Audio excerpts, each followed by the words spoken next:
देखो मेरे प्यारे बहन भाइयों की हाल है, ठीक हो? मैं उम्मीद करना ठीक होवोगे। अल्लाह दे करम फजल नाल अलहमदुलिल्लाह मैं भी ठीक हाँ। ते तुसी मेरा चैनल देख रहे हो उमर दी धरती। मेरा नाम है उमर खान। मेरा टेलीफोन नंबर है 0300 732 83 41। इसे ते व्हाट्सएप बनया है। कोशिश करना कि व्हाट्सएप दे उत्ते रबता कर लिया करो। मोदेबाना गुजारिश करांगा कि व्हाट्सएप दे उत्ते रबता किया करो। बाज़ वक्त मोटरसाइकिल दे उत्ते होने आ, तुहाडे लई वर्क कर रहे होने आ ते तुहाडी कॉल आंदी है, ये भी नामुनासिब है कि मैं कॉल अटेंड ना करा। तो मोटरसाइकिल भी जो बंदा चला रहा होंदा तो उस टाइम बड़ा बंदा डिस्टर्ब होंदा है, पजल हो जाता है कि बंदा मोटरसाइकिल नूं किवें हैंडल करे तो कॉल किवें अटेंड करे। तो मुद्देबाना गुजारिश करांगा कि कोशिश किया करो व्हाट्सएप के उत्ते रबता कर लिया करो। उस तो बाद एक होर रिक्वेस्ट करांगा मुद्देबाना कि ओवरसीज़ पाकिस्तानियों लई खसूसी दुआ किया करो। अल्लाह पाक उन्होंने अपनी शायान शान के मुताबिक कुशादा रिस्क अता फरमावे ताकि वो अपनी फैमिलीज़ दे विच आके पुरसकून जिंदगी गुजार सकन।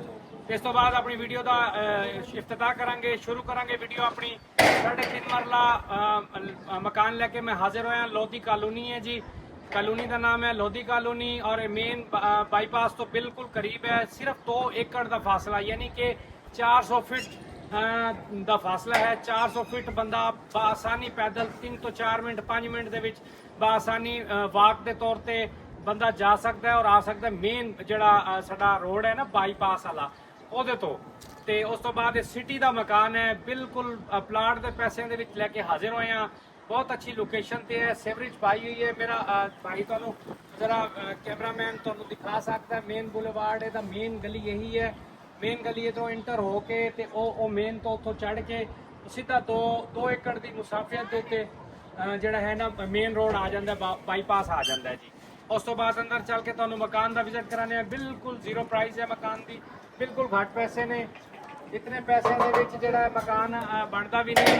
ते अंदर चल के तुहानूं मकान का विजिट कराने। आ जाओ जी। ਵੱਡਾ ਗੇਟ ਹੈ, ਇਸ ਦੇ ਨਾਲ ਹੀ ਅਟੈਚ ਤੁਹਾਨੂੰ ਮੈਂ ਦਿਖਾ ਦਿਆਂ। ਇਹ ਬੈਠਕ ਬਣੀ ਹੋਈ ਹੈ। ਬਸ ਇੱਥੋਂ ਬੈਠਕ ਦੇ ਵਿੱਚ ਜਿਹੜਾ ਹੈ ਉਹਨਾਂ ਨੇ ਇੱਕ ਆਪਣਾ ਸਿਸਟਮ ਕੀਤਾ ਹੋਇਆ ਹੈ। ਬਾਰ-ਬਾਰ ਦਾ ਮਤਲਬ ਨਾਈਆਂ ਦਾ ਕੰਮ ਭਾਈ ਕਰਦਾ ਹੈ। ਗਰੀਬ ਆਦਮੀ ਹੈ, ਸਫੈਦਪੋਸ਼ ਆਦਮੀ ਹੈ, ਉਹਨੇ ਆਪਣਾ ਇੱਕ ਸਿਸਟਮ ਕੀਤਾ ਹੋਇਆ। ਬੈਠਕ ਦਾ ਸੀਨ ਬਿਹਤਰੀਨ ਬਣਿਆ ਹੋਇਆ ਹੈ, ਫਰਸ਼ ਅੱਛੇ ਬਣੇ ਹੋਏ ਨੇ, ਵਿੰਡੋ ਡਬਲ ਦਰਵਾਜ਼ਾ ਹੈ। ਇਸ ਸਾਈਡ ਤੋਂ ਬਾਹਰੋਂ ਵੀ ਰਸਤਾ ਹੈ, ਅੰਦਰੋਂ ਵੀ ਰਸਤਾ ਹੈ। ਉੱਤੇ ਛੱਤ ਦੇ ਉੱਤੇ ਟਾਇਲ ਟਸੂ ਲੱਗੇ ਹੋਏ ਹੈ। थले भी मुकम्मल है। बैठक अच्छी बनी हुई है, लेकिन उन्हें अपनी बामर मजबूरी उन्हें अपना इन दुकान की शक्ल दी हुई है। बच्चों का रोज़गार बना रहे हैं, इसलिए भी दुआ करना कि अल्लाह पाक दे रिस्क च खुशहादगी अता फरमावे। ते और मजबूरी ये है कि इन्हां दी फैमिली है अंदर, कमरा एको ही है, बड़ा कमरा है। ये वाशरूम का तुहानूं विजिट करा देंगे, वाशरूम दिखा सकते हो अंदरों चल के। अच्छी तरह इन्होंने विजिट करा दो वाशरूम का। तो उस तो बाद जिहड़ा है अल्लाह खैर करे। बाकी ये इधर बाद इहदा क्लीन एरिया है, बेसन लग्या होया है, क्लीन एरिया है। मोटर इत्थे लगी हुई है इन्हां दी। इन्हां ने बाहर ही किचन बनाया होया है, इहदे विच ही मतलब कि सिंक वगैरह लगे होए है। इत्थे खाने शाने का इंतजाम होंदा है। ये सारा बेहतरीन सिस्टम बनया होया है। इत्थे जिहड़ा है मजबूरी के तहत इन्हां ने सामान बाहर रखा है, क्योंकि इन्हां दा सामान ज़्यादा है, घर छोटा है।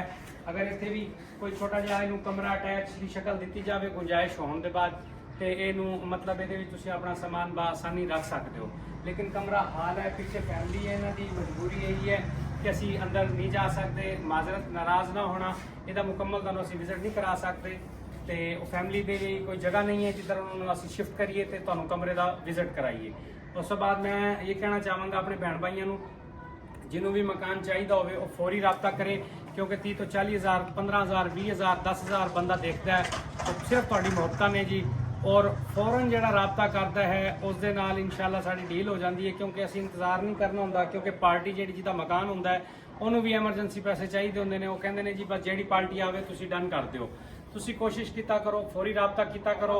और जिहड़ा फौरी रबता करता है वो लै जांदा है, जिहड़ा 3-4 दिन 5 दिन 10 दिन बाद फोन करता है उस टाइम तक काफ़ी देर हो चुकी होंदी है। उस टाइम तक वो मकान प्लाट विक चुका होंदा है। तो इसलिए मैं कहना कि तुसीं कोशिश किया करो कि फौरी रबता किया करो। फौरी रबता करने का यह फायदा होगा कि तुसीं पहले मालिक इंशाअल्लाह तुसीं बन जाओगे। बाकी अल्लाह पाक आसानियां करे, साढ़े हक च भी तुसीं दुआ करनी है, असीं तुहाडे लई दुआ करांगे इंशाअल्लाह। अल्लाह पाक आसानियां करेगा। तो इस तो बाद असीं तुहाडे कोल इजाज़त चाहांगे। तुसीं मेरे चैनल को सबसक्राइब भी करना है, लाइक भी करना है, शेयर भी करना है। तो इस तो बाद तुहाडे कोल असीं इजाज़त चाहांगे। ठीक हो गया जी, अल्लाह हाफिज़।